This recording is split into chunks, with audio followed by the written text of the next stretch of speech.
هاي حلوين، قبل ما نبتدي الريلز السريعه ديت عايزه لايكات على قد ما تقدروا عشان انا جايبه لكم سوت تجنن بسعر جنن. سوت كده تمشي معانا صيفي خريفي ربيع، تحفه بجد. لان هي سمر ميلتون، الخامه بتاعتها حلوه قوي، تنفع لتغيير الجو جدا. الخامه المحجره ديت.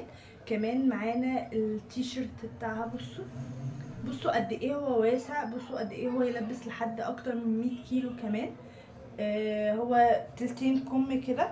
هو يعني هو يجي كم، مش هيجي تلتين خالص. هو المصنع بيقول لنا ان هو تلتين، بس هو يجي كم كامل. الخامه بتاعته ناعمه ومريحه جدا، تمنه على قد الايد. البرينتات بتاعته كلها احلى من بعض. يعني احنا مثلا جه معانا في الاوردر ده القطعه اللي هي ابيض في اسود، موجود منه غالبا البينك، موجود اسود. فطبعا بيختلف مع التيشيرت، فشكله تحفه على الطبيعه بجد، شكله تحفه. وهستنى ارائكم في الكومنتات.